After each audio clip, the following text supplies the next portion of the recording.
Welcome to Lifeblood. This is George G, and the time is right. Welcome to today's guest, the strong and powerful Kayla Mason. Kayla, are you ready to do this? Yes, I am ready. All right, let's go. Kayla is a holistic health coach. She is a human design practitioner. Excited to have you back on the show, Kayla. Tell us all a little bit about personal life, some more about your work, and why you do what you do. Yes, I've gotten into human design more recently. I work with people essentially to help them figure out what their life purpose is, to figure out how they can feel more aligned with what they're doing here. And I personally believe that one of the things that is going to help us along with the evolution of humanity is this concept of everyone learning what they're here to do and being able to step into their power and being able to step into the reason that they're here, finding that alignment. So if I can help that along, if I can help people to find that alignment, then I am doing my part to better the universe. Oh, amen. I love it. So you were just on the show, and we had a general conversation about human design, and you reached out and you said, you know what, why don't we do a reading of you, George, and we can just do it on one of the episodes. And I thought that sounds awesome. So that is exactly what we're going to do. So if you haven't listened to the first episode with Kayla, check that one out, maybe pause and go back. It should just be the previous episode, or you can listen to that one afterwards. But so we're actually going to get here a live, even though it's recorded live, actual human design recorded reading. Live. Yeah. So you'll get a sense of what it really, how it works out, but then what the experience is like. So super excited, Kayla. Yeah. Awesome. So you ready to dive in? Let's go. Awesome. So I think I sent you a copy of your human design chart. Do you have that in front of you? Got it. I love it. Amazing. Okay, so the thing that we're going to touch on initially in here is your type. So as I mentioned in the previous podcast, and I'll reiterate here, there are 5 different types in human design. The 5 different types. We have the generators and the manifesting generators, who make up about 70% of the population. And that is the group of people who are here to do the doing. They are here to become masters of the things that they've been put here to do, so that they can do all of the things that need to be done in that category. So one of the things that exists within human design is that 70% of the population, a good portion of those people, are not living in an aligned space right now. And I believe that is one of the things that has our earth off balance. The other 3 types are people who are meant to do more of like the organizing. The next one are projectors. Projectors are the seers, are the wise guides. 20% of the population are projectors. And projectors are not meant to do the doing. I'm a projector. We're meant to guide others and help organize other people's energy. The next type are manifestors. Manifestors only make up about 8% of the population, and those are the only type that can initiate and can make things happen on their own. So they are the people who run companies. They're the people who walk into a room and say, you do this, you do this, you do this. Everyone goes to work, and the manifestor continues to figure out what happens next. The last type are called reflectors, and reflectors there's only 1% of the population, even less than that, are reflectors. And reflectors essentially absorb everything from the world around them and reflect it back. So if you find yourself in the presence of a reflector, or if you yourself are a reflector, these are people who are very, very different from anybody else. It's they kind of give you an image of who you are without even speaking to them. So as we move into your reading, George, you are a generator. So you fall into the category of the people who are here to do all of the doing. You are someone who is destined to master the things that you are here to do. And when you are feeling in alignment with yourself and with the universe, you are doing exactly what you need to be doing. So I'll just talk a little bit about what being a generator means. So if you look at your chart, the thing that decides on the chart, if anybody else has charts, look at your chart. We'll talk about it a little bit right now. The numbers that are listed along the side of the chart on the left and the right side, those are the gates, kind of the, if you know anything about the I Ching, they relate to the I Ching gates that were in the astrological locations based on each of these planets at the time that you were born. So the ones on the right side are the moment you were born. So if anyone's into astrology, if you actually look at these gates and compare them, they fall into the same places as far as the astrology chart where your sun and moon and Mars and everything would fall. The numbers on the left side are your unconscious traits. Those are about 3 months before you were born, which is considered the point when your soul enters your body. Cool. So we have, yeah. So if somebody wants to pause and go and get their chart, and then they can sort of follow along, give us how can they do that? Okay, yeah. So if you go to freehumandesignchart.com, you can put in your name, your birth date, and your birth time and location, and you will be able to get a generator, a chart generated. You'll be able to create your own chart so that you can follow along on here. Awesome. Thank you. Mm-hmm. So all of these gates that showed up in the stars at these given times then translate into the human design chart, which is the thing in the center there. Essentially, all of the numbers that you see in the chart, each one of those is always in the same place, but based on what gates were lit up because of where the stars were when you were born and that point when your soul entered your body, they get lit up in there. And when gates are lit up and create channels, meaning they connect lines between each center, that is what lights up the centers, and that is what decides what type you are. So when we look at your chart, for anyone who can't see it, you have 3 defined centers, meaning there are 3 centers on there that are colored in.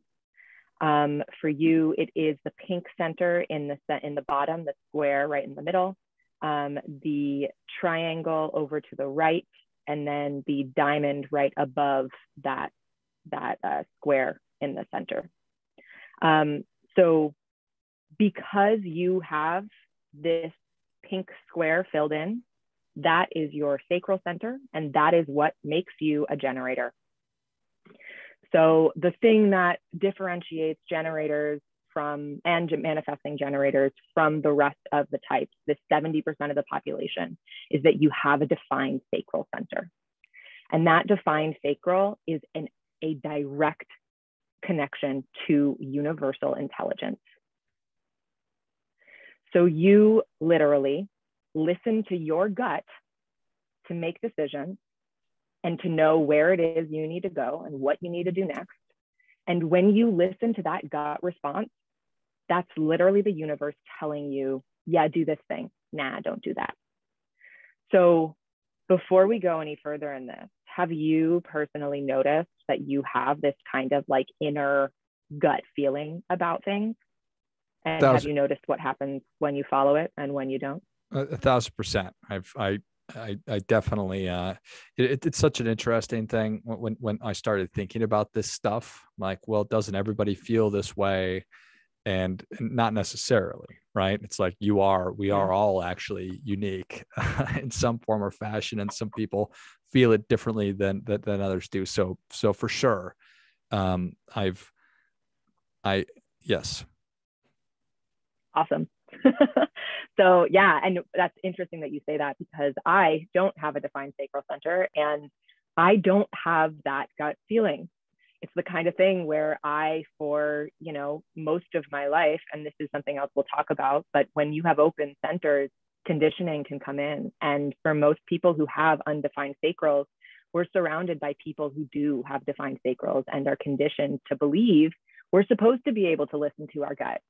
And then we try to, and it's a constant uncertainty, constant indecision, constant, I don't know. And then we feel like we can't trust ourselves. So having that defined sacral center is a gift. It's this space of, if you listen, if you ground down, drop into your sacral, and you listen to what it is telling you, you will always be going the right place for you. That's such a, I think that's such a blessing to know that you ought to trust that instinct. Mm-hmm. Yeah. And one of the things that we discuss in human design, and when you look at the chart, you can see that the centers that are in the head space are separated pretty much from the rest of the chart. That is because you are not supposed to use your head to make decisions ever. Always getting me in trouble, my brain. Yeah. How many times have you had a gut feeling and then gone to justification and then gone to pro-con list and then ended up driving yourself crazy? For sure. So one of the things with the sacral center is that you have essentially 3 answers that come to you when you ask a yes or no question. So the thing that I usually tell generators to do initially is to just start asking themselves yes or no questions for things that are inconsequential, so that they can start to kind of work that muscle and notice what it feels like when their sacral center is saying something, is saying, do this thing. So when you ask a yes or no question of yourself, or when someone else asks you a yes or no question, you get one of 3 answers. Yes, do that thing. Nope, I don't want it. Or I don't know, try again later.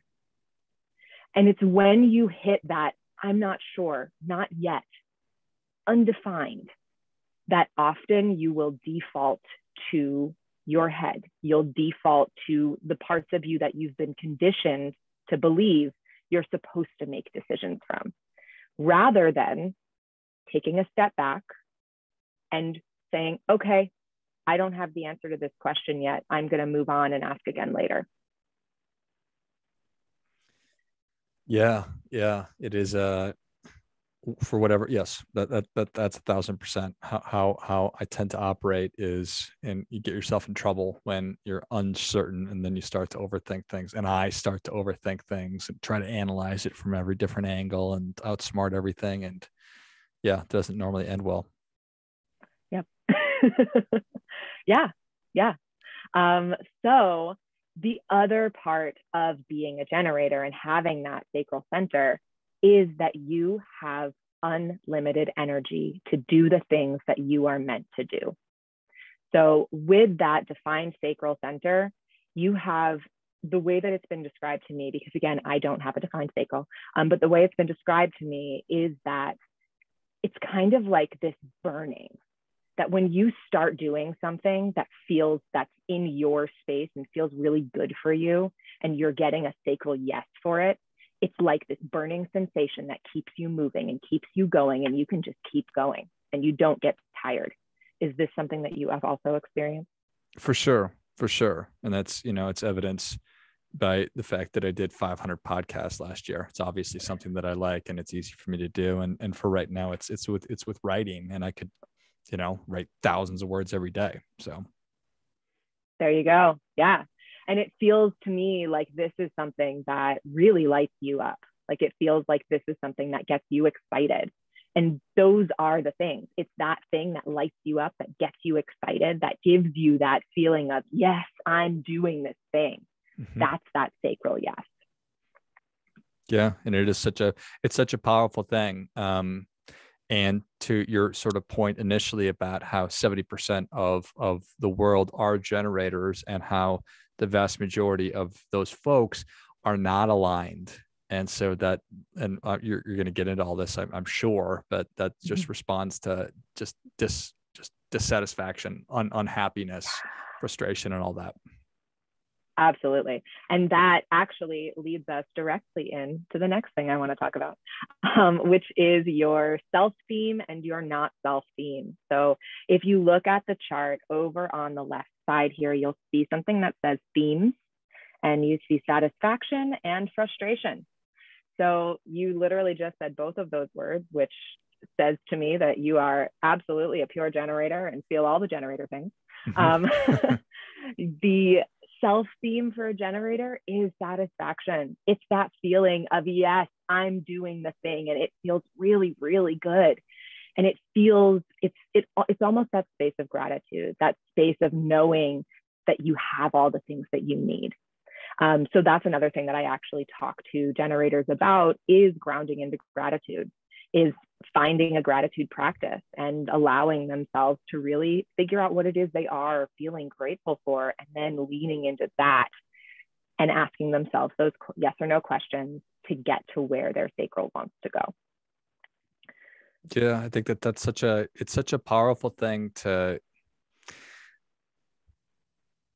if you are somebody who is a generator and you're just feeling constantly frustrated and stifled, it's a function of how can I figure out what it is that I want to be doing. And I know that we can't just all of a sudden start doing that necessarily, because we have obligations and bills to pay and all that stuff. But if you can just start to do a little bit of it, and a little bit more and a little bit more, and just figure out how you can chip away and make the life that you want, slowly find your way to that.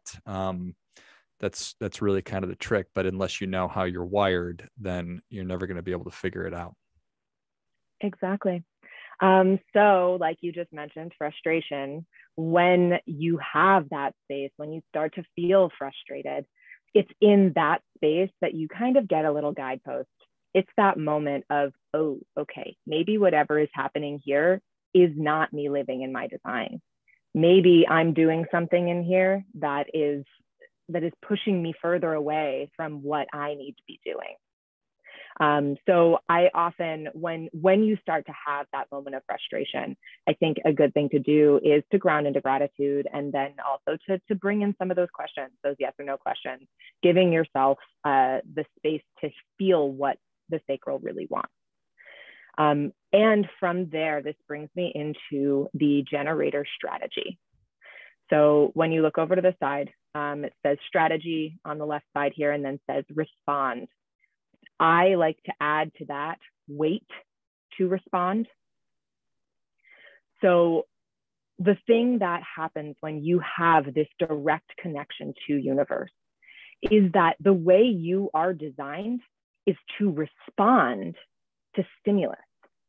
So when something comes to you, when you're asked a question, when somebody puts something on your desk, when a book pops up in front of you at a library, you have the space to respond to it, because you can listen to your sacral and you can get that yes or no answer.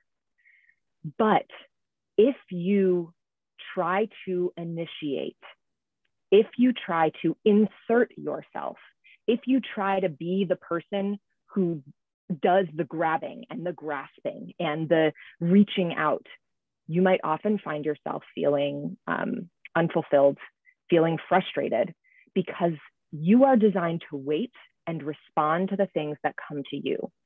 So when you try to use a strategy that doesn't work for you, you are obviously going to be left feeling frustrated. So is this something that you have noticed for yourself?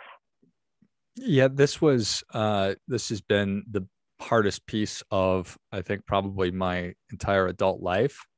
And certainly when I found and discovered human design very recently, I'm like, oh my goodness.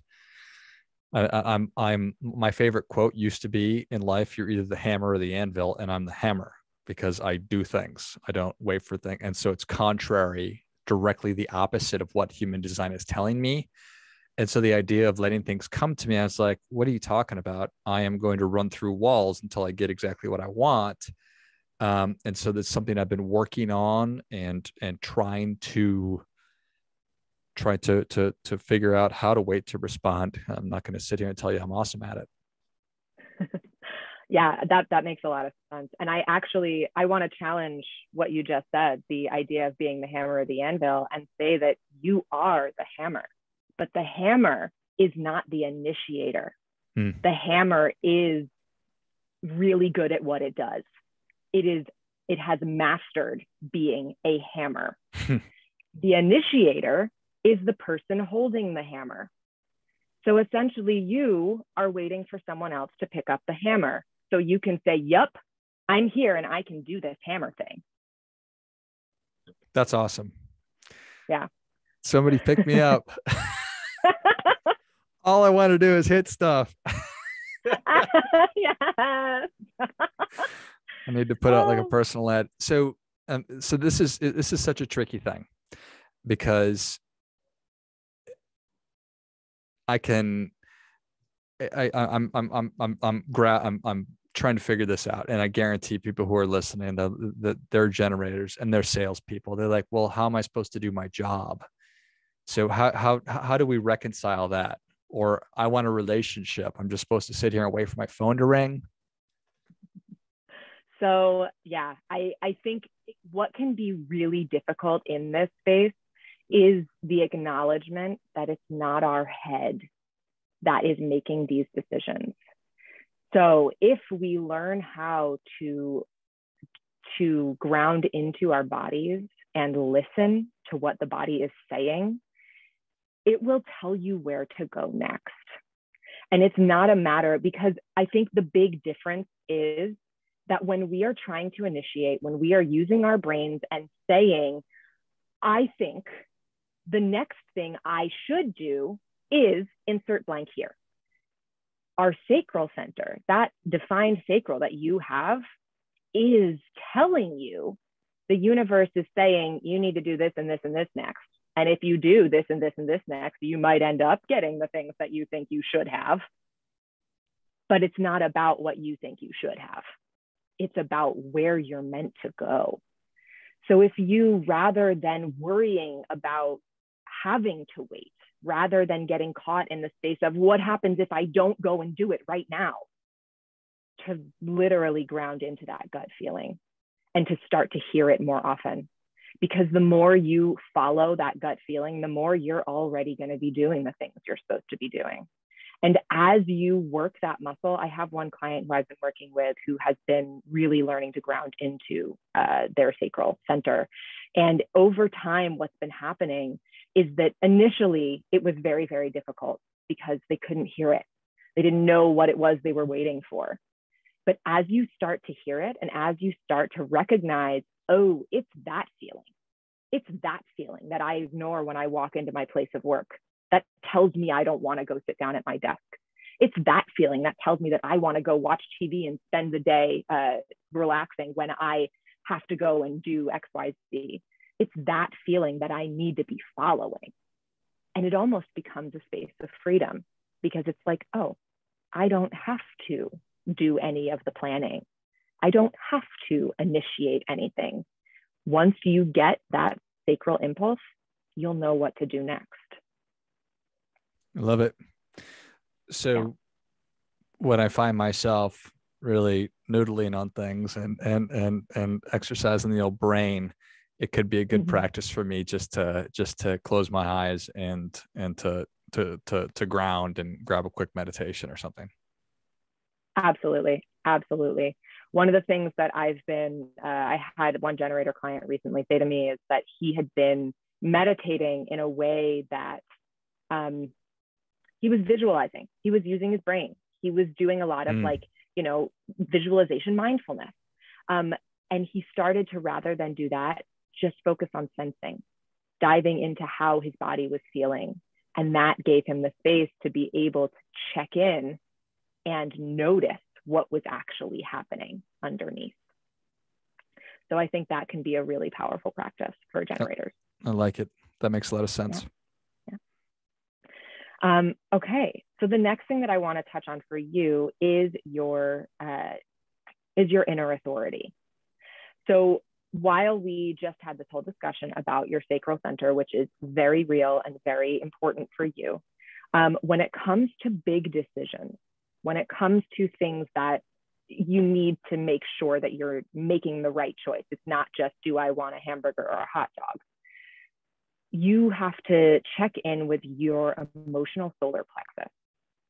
So if you look over to the left side here where it says inner authority and it says creative solar plexus, you can also call this emotional. It's not written there, but that is the emotional center is what we're talking about here. So the brown triangle that is toward the right side of your chart is your emotional solar plexus center. So this is where all of your emotions live. And since you have this center defined, you feel all of the emotions that humanity is able to feel. That is part of your design, is being able to feel those feelings. And any decision you make has to go through your emotions before you can make it. So what does that mean? That means that you need to give yourself time. When it comes to allowing your emotions to calm, I like to think of the analogy of a pebble in a pond. So if you throw a small pebble into a pond, it'll make a small ripple and then it'll calm again. So if you are calm already and you can make that small, okay, let's make a decision, you're still calm. If you take a boulder and throw it into the pond, you're creating insane unrest. This is what happens when you, for instance, make a split-second intense decision that changes the lives of all of the people. So is this something that you have ever noticed, that you need extra time for decisions? Oh, for sure. It's always wise of me to sleep on things, for sure. Yep. Yeah, I usually say at least 24 hours for decisions, and sometimes longer for bigger decisions. But yeah, to give you that space to sleep on it, to give you that space to let your emotional center calm. And I think this speaks again to that space of doing meditating from a space of checking in rather than visualization. So it is, again, checking in now with the emotions as well as with the solar plexus. With the sacral center. So if I could just walk through an example on that one, if somebody calls me or reaches out to me and says, George, we'd love for you to present at XYZ conference. And before I answer, my body is probably saying yes, no, or maybe, but it's important that I say, hey, let me reach back out to you and give you my answer tomorrow. And then is it a function of I'm asking myself again, do I want to do that? And then figuring out what my body and my instincts are telling me. So the way that I like to think about it is it's kind of like you need to work through and calm the emotional waters before you can hear the sacral answer. So your goal here is to be able to hear your sacral center more effectively. There is definitely a space of when you feel good about something, it's more likely a yes.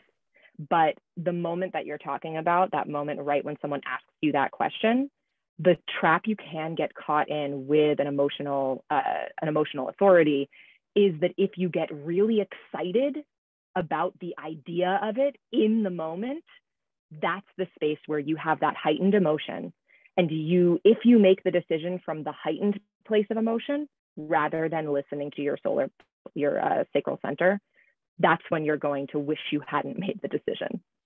So if when you are asked the question, you feel like you're in a calm space, you can very clearly hear your gut response, your sacral response, then you can probably know the answer to the question. But I would say, I'll let you know tomorrow, even if you think you do, just because it's always good to check in with that emotional space. That makes a lot of sense. Okay, perfect. Yeah. So on your emotional solar plexus, hold on, just give me 1 second. Sure. I just need to check something.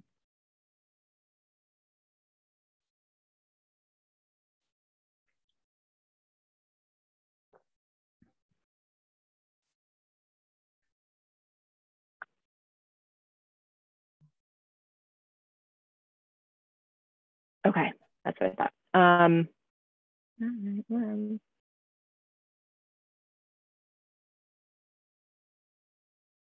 Now I've lost you. Where did you go? Okay. All right, we're back. So within your emotional solar plexus being your authority, there are 3 different kinds of wave that can happen with the emotions. So when we talk about an emotional wave, we're talking about the way that your emotions affect you and the people around you. So the wave that you have based on the channel that's coming out, the way that your emotional center is connected, you have this channel going from the sacral to the emotional center. You have a tribal wave, which essentially means that the decisions that you make and the way that you allow your emotions to affect you affects the whole community. It affects all of the people around you. So that decisions that you make carry immense weight. So if, for instance, you were to make a big decision, like being on somebody's show without thinking about it or without feeling about it, rather, and without checking in with that sacral, you might end up making that decision, signing on for it, and then 1,000 things after that can happen. You know, it gets in the way of another thing you're supposed to do. It causes somebody else to have problems. There are all sorts of community ramifications for decisions that you make. In the same way, when you make decisions and you are balanced, when you make those decisions, you often will positively affect all of the people around you. And I think this speaks very highly to the fact that you have created this space of podcast where you are reaching hundreds of people, millions of people, however many are listening, you know, so that the things that you do and the way that you deal with your emotions and the way that you handle your decisions really does affect everyone. Is that something that you found in your life? Certainly. Yeah, I've always been cognizant of how important it is to be mindful, aware of the wake that we all cause, but certainly that I am causing, for better or for worse. So, yeah, absolutely. And to expand on that, even the connection between the sacral and the emotional center. So this line that's going between the 59 and the 6, that is called the channel of mating or the channel of connecting. On this chart, it's listed as provision. So if you look over to channel, see where it says 0659 provision mating. So this is the channel that puts you in a space of connecting with other people as a very intense through line of your life. So it makes a lot of sense that you are creating this channel through which we can all connect with others. So, yeah. Interesting. Why is it called mating? I think because it is connecting the sacral center, which is where sexuality lives, which is where the reproductive organs are controlled by the sacral, to the emotions. So it is this space of finding a mate, of finding someone who you can connect with on an intense level, and being able to create kind of that community space with them. Because as I had said, so having this channel is what creates that tribal emotional wave for you. So this channel is also very connected to the connection of the tribe, of all of the people involved. It's also one that makes it very easy for you to have children. So you have 2 children you had mentioned, so that's very nice, lovely. But yeah, it is this space of connecting people. Got it. Well, that certainly makes a lot of sense. Mm-hmm. Yeah, absolutely. So the next thing that I want to touch on is your definition. So if you look over to the left side where it says definition, and you see there it says single.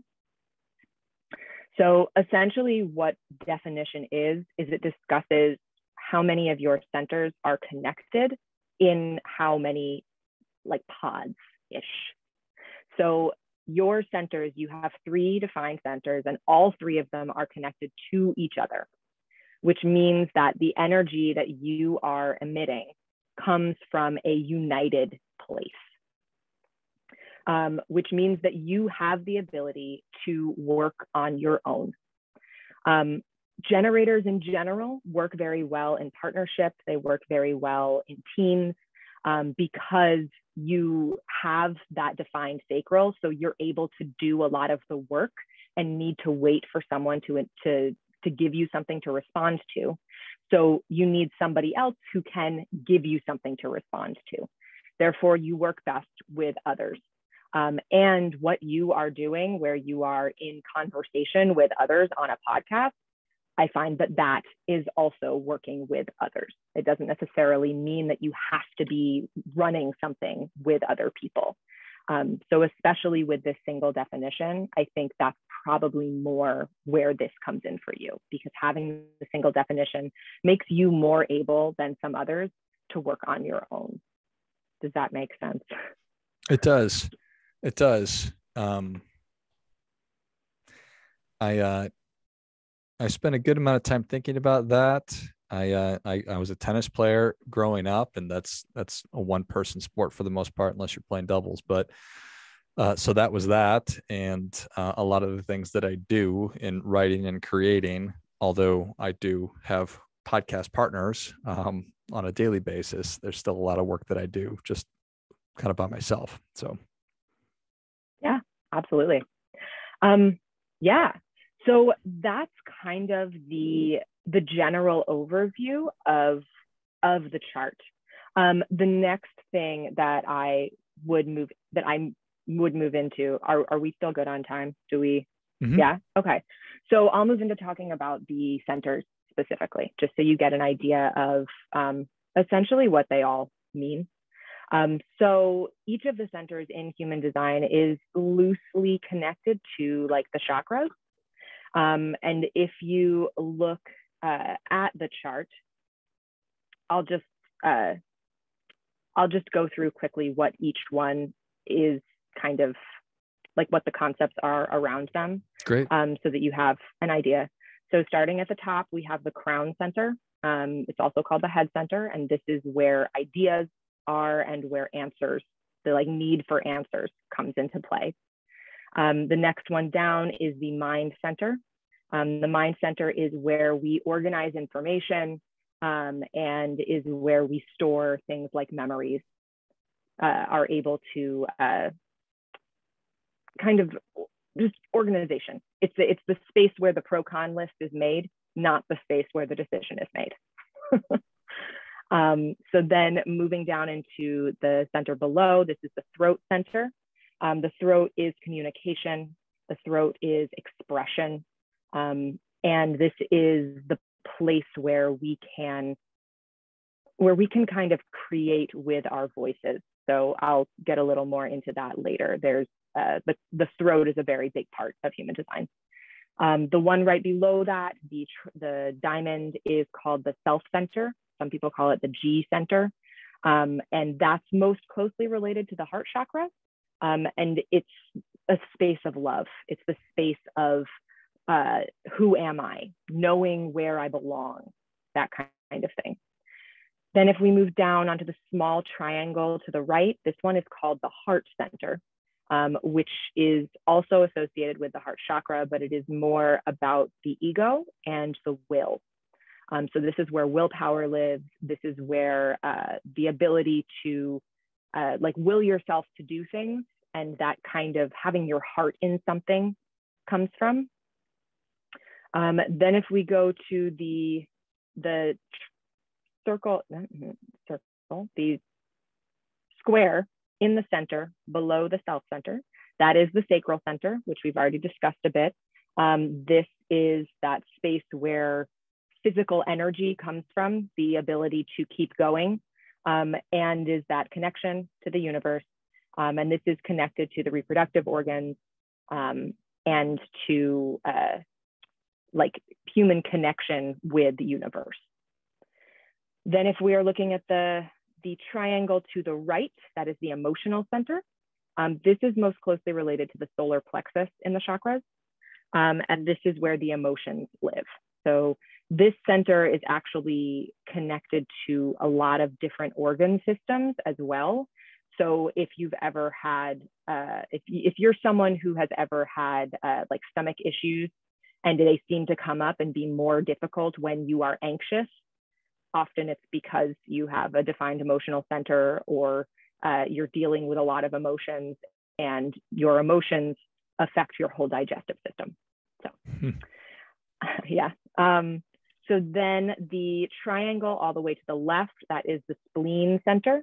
The spleen center is where senses live. So this is where your five senses are and where your survival instinct comes in. So this is the place where fear and worry are going to live, and where just your really human sense of survival. Then the last one is the root center, and that one is down at the bottom, that square at the bottom. And the root center is very primal. The root center has one connection. It is to the adrenal glands, and it is urgency and drive. This is the part of you that gives you that get up and go to do whatever it is that you need to do next. So when we look at the chart, there will be centers on each person that are colored in, and there will be centers that show up as white. So for each of these centers, if it is colored in, it is considered a defined center. And if it is not colored in, it is considered an undefined center. So what does that mean?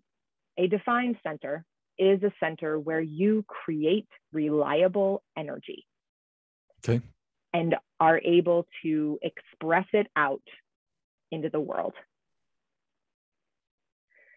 And an undefined center is one that you absorb energy from others, amplify that energy, and reflect it back to them.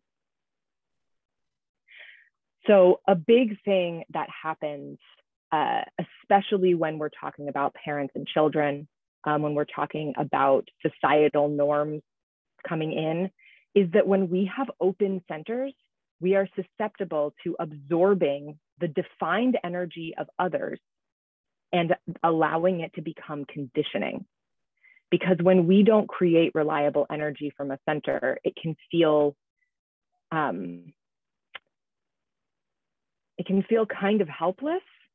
And when you can absorb energy from somebody else, suddenly it feels like, oh, I can do this thing now. But what happens is you are absorbing the way that person uses that energy. And often, if you are in a situation like, for instance, society tells you that you are not supposed to be a certain way. So if you have an open self-center and you absorb this concept of you are supposed to be a certain way, you are supposed to be a certain way. If you're in a community that makes you think you're supposed to be like everyone else, but you know that you're not, then you are going to, internalize that conditioning of I'm supposed to be something I am not. And it's from there that we can start to have these conditionings of I can't trust myself. I don't know how to love myself. I don't belong. I don't know how I'm supposed to be able to belong. So with human design, one of the big things we do is kind of dig into those undefined centers and figure out where we learned the things that we picked up and how we can work through this conditioning. So I know I just threw a lot at you. So the defined centers said that's where I create reliable energy and I can express it onto the world. But it sounds like the undefined centers, that's a lot of the conditioning that's placed upon me. And I'm just absorbing it there because it's just not active and it's kind of like a collection area. Or you can say, no, you're wrong. It's the kind of thing that it's a little hard to understand in the space. You're kind of right, but you also, the time when you connect with others. So go back. one of the things with human design is the idea that when you have energy and you have defined centers, when you come into contact with other people, you have an electromagnetic field around you that puts out the energy that you have to create. So that when you are in close proximity with another person, you are sharing their energy with them. So what happens when we're children specifically is that when we are sharing energy with others, we are also learning how to use our own energy. So the two things get kind of confused. So when we talk about what it feels like to have an open center as an adult versus what it was like as a child is when we are most likely to pick up that conditioning, when we're most likely to be a sponge, to be absorbing what it means to be human. Whereas when we're adults, it can manifest in a lot of different ways. Sometimes it makes us question what we know. Sometimes it can kind of make us wonder if we can trust ourselves because we thought we knew something and now we don't know if we do. But the higher vibration of what can happen when you are in the presence of someone who has an energy center defined that you have undefined is that if you are able to know what it is that you're vulnerable to, and you can get on the outside of it, then you're almost able to share the energy of the other person and express it from your own space. So that's kind of the goal, if that makes sense. Fascinating. It all sort of does.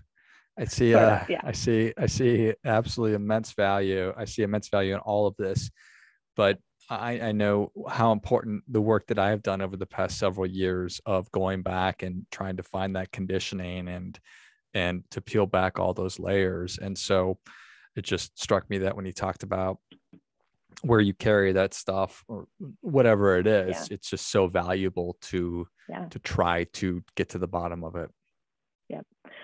So before we finish up, I think I'll touch on just a couple of your centers because they do stand out to me as I'll touch on a few of these. So we already talked about your defined sacral and your defined emotional center.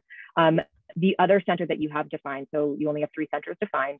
The other center you have defined is your self center. So essentially what that means is that you have a very reliable sense of who you are. You know who you are in any given situation. When you show up, you present you. And this is something that can feel easy for you, also maybe even a little defiant, the space of I am me and I'm not going anywhere. Is that something that you find is true in your life? Yes. Amazing. That is awesome.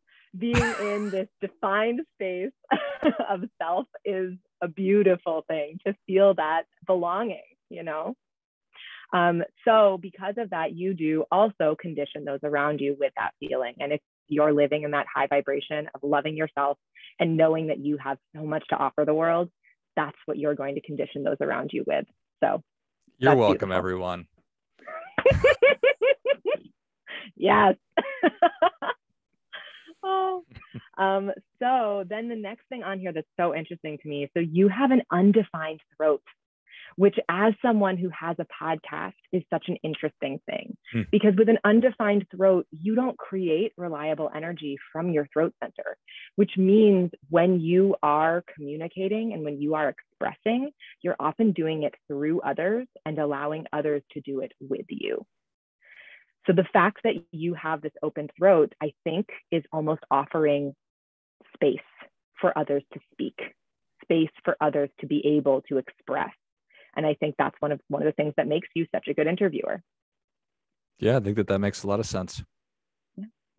And so the thing in here, having that undefined throat that can hit us in that more negative conditioning way, is that space of being told that we are supposed to be able to communicate in a certain way and then not being able to live up to that.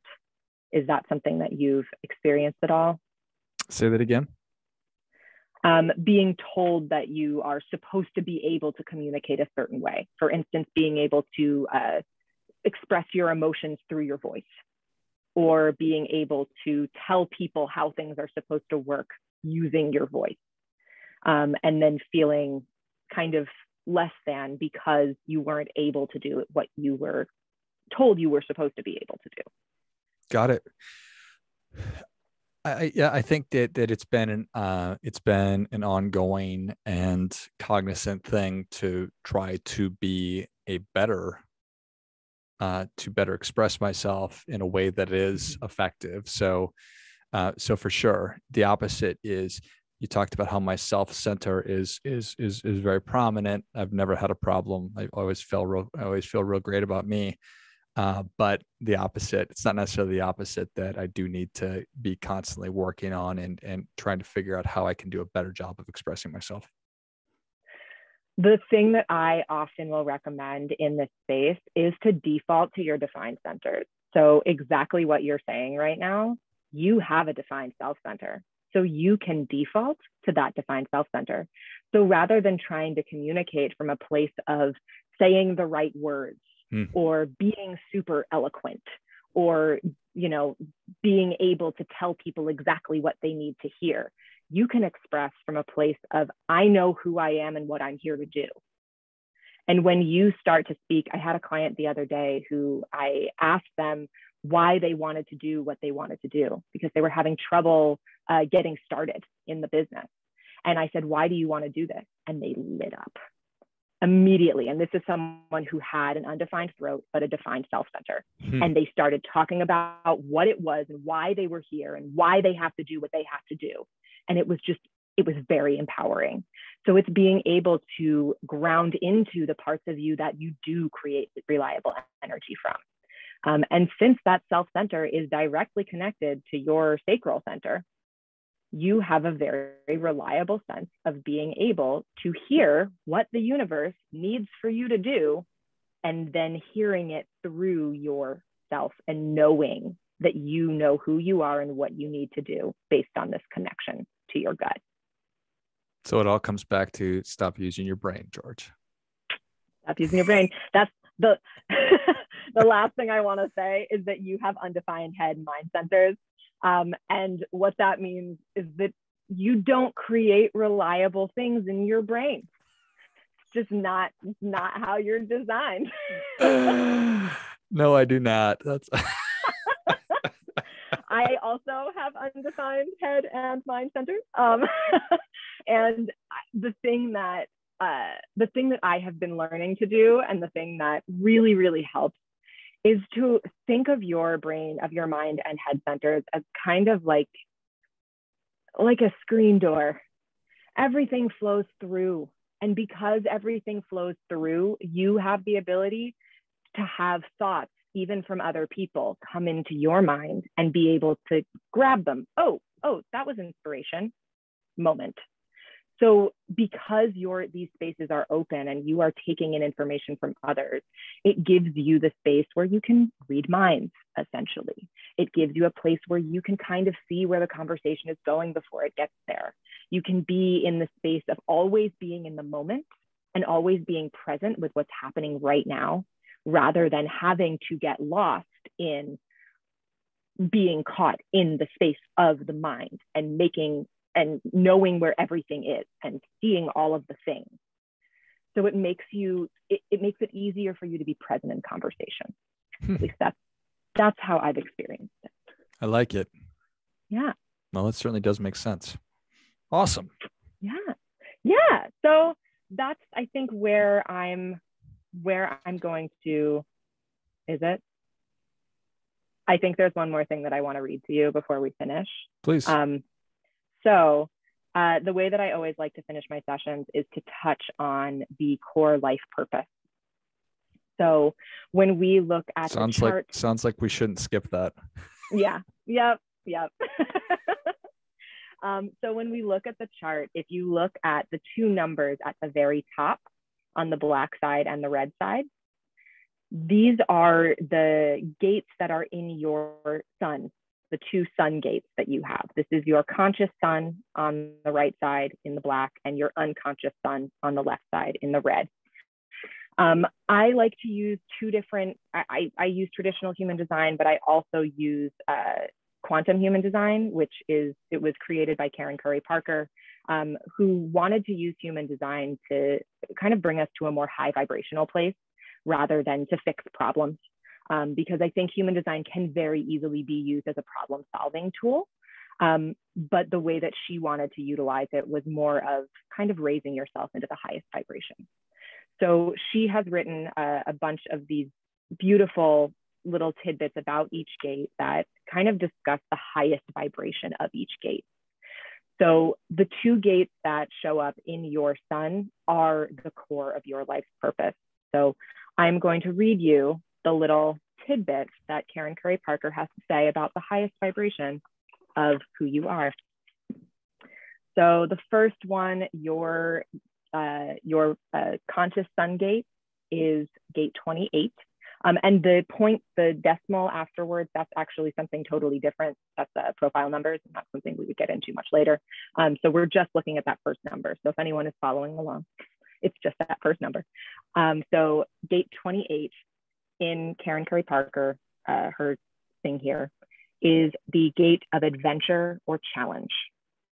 And the mastery is to learn to share from your personal experience, your struggles and your triumphs, to persevere and to know that the adventures in your life deepen your ability to transform life into a meaningful journey, to understand that your struggles help deepen the collective ideas about what is truly valuable and worthy of creating. Powerful. That sounds like me. Yeah. I can feel that. I bet all those are awesome though. It's kind of like fortune, you know. It's like kind of, except that this one is your personal core life purpose. That's awesome. And then the second one there, the top there is 31, your unconscious. And this, I also have this one actually as one of my core purpose. So kinship. So this one is the leader. And this mastery is the ability to be able to listen, learn, hear, and serve the people you lead, and to assume and value your right leadership position as the voice for the people you are leading. So essentially, you are someone who is going to lead us into a higher space using the experiences and the adventures and the challenges that you have come up to in your life. And that is where you are meant to get your power and your influence from. I'm doing it. I'm in.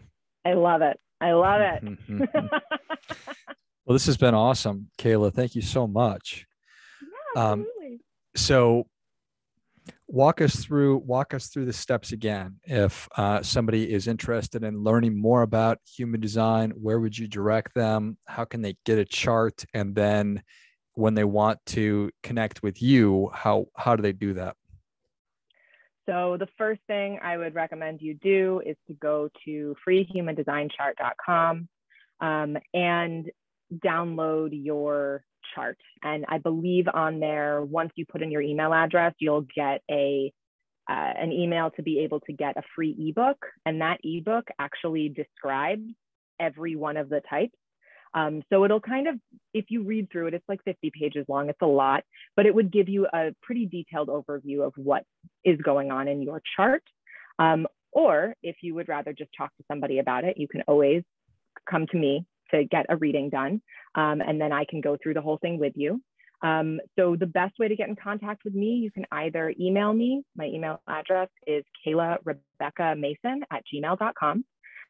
Or you can go to my website, and on my website, you'll be able to see a little bit more about what I do, the way that I go about things. I do human design as I use it as a tool.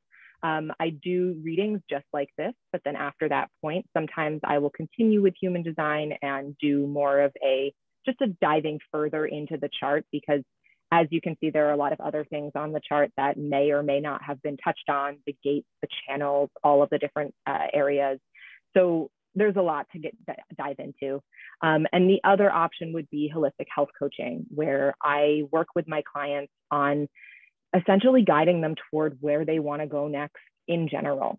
We do a lot of work spiritually. We do guided meditations in those sessions. And I use human design more as a tool along with coaching to help us to get to the place where you really want to be. So my website is kaylacare.liveeditaurora.com. And I'm sure that George will put that in the thing below, because I know that's a lot of words. But my business is called Kayla Care, and you'll be able to read all about it on the website. Awesome. Well, if you enjoyed this as much as I did, show Kayla your appreciation and share today's show and the previous show with other folks. Go to her website, and I will list that right in the notes, so you can just click directly on it or shoot her an email at KaylaRebeccaMason@gmail.com. And you can get your chart at freehumandesignchart.com.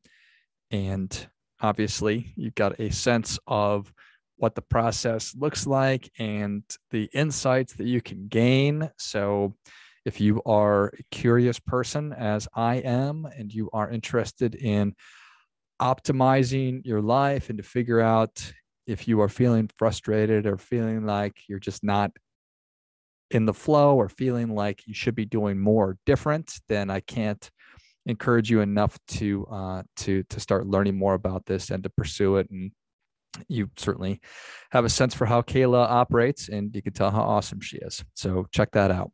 Thanks again, Kayla. Thank you so much. This was so wonderful.